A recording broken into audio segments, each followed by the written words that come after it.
Hi guys, Radhe Radhe. कैसे हो आप लोग? आई विश आप लोग बहुत ज़्यादा अच्छे होंगे। और आज की वीडियो में मैं आपको सुनाऊंगी कथा, जो कि है एकादशी की। एकादशी अब जो आएगी वो होगी अत्सटतिला एकादशी, और इसकी आज हम कथा सुनेंगे। तो चलिए शुरू करते हैं हमारी कथा। तो एक समय दालव्य ऋषि ने पुलस्त ऋषि से पूछा, हे ब्राह्मण, मनुष्य मृत्यु लोक में ब्रह्म हत्या आदि महान पाप, दूसरों के धन की चोरी, दूसरों की उन्नति देखकर ईर्ष्या आदि करते हैं, परंतु फिर भी वे नरक नहीं पाते। सो क्या कारण है? वह न जाने कौन से अल्प दान या अल्प परिश्रम करते हैं। यह सब आदि कृपा पूर्वक मेरे लिए कहिए। इस पर पुलस्त ऋषि बोले, हे महाभाग, आपने मुझसे अत्यंत गंभीर प्रश्न पूछा है। इसको ब्रह्मा, विष्णु, इंद्र आदि भी नहीं जानते, परंतु मैं आपको यह गुप्त तत्व अवश्य ही बताता हूँ। माघ माह के आने पर मनुष्य को स्नान आदि से शुद्ध रहना चाहिए और इंद्रियों को वश में करके तथा काम, क्रोध, लोभ, मोह, ईर्ष्या, अभिमान आदि का त्याग कर भगवान का स्मरण करना चाहिए। हाथ पैर धोकर पुष्य नक्षत्र में गोबर, कपास, तिल मिलाकर कंडे बनाना चाहिए। वह इन कंडों से 108 बार हवन करें, और यदि इस दिन मूल नक्षत्र और द्वादशी हो तो नियम से रहें। स्नान आदि नित्य क्रिया से शुद्ध होकर भगवान की पूजा कीर्तन करना चाहिए। एकादशी के दिन व्रत और रात्रि को जागरण तथा हवन करना चाहिए। दूसरे दिन धूप दीप नैवेद्य से भगवान की पूजा कर खिचड़ी का भोग लगाना चाहिए। इस दिन कृष्ण भगवान का पूजन करना चाहिए। पेठा, नारियल, सीताफल या सुपारी सहित अर्घ्य देना चाहिए और फिर स्तुति करनी चाहिए। हे भगवान, आप अशरणों को शरण करने वाले हैं। आप संसार में डूबे हुए का उद्धार कीजिए।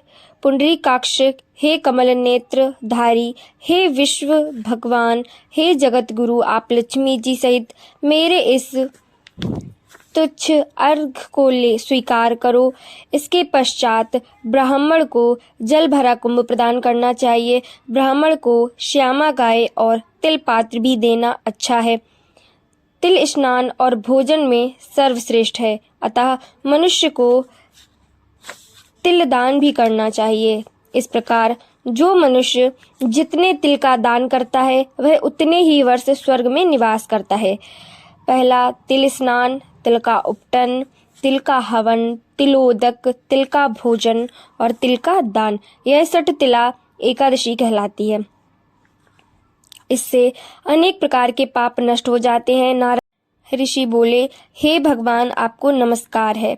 इस 60 तिला एकादशी का क्या पुण्य और क्या कथा है, सो कहिए। श्री कृष्ण भगवान बोले, हे नारद, मैं तुमसे आंखों देखी सत्य घटना कहता हूँ।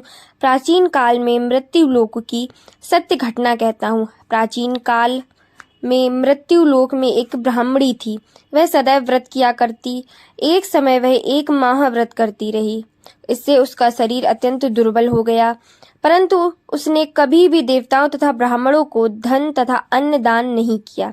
इस प्रकार मैंने सोचा कि इस ब्राह्मणी ने व्रत आदि से अपना शरीर शुद्ध कर लिया और इसको वैष्णव लोक भी मिल जाएगा, परंतु इसने कभी भी अन्न दान नहीं किया है। इससे इसकी तृप्ति होना कठिन है।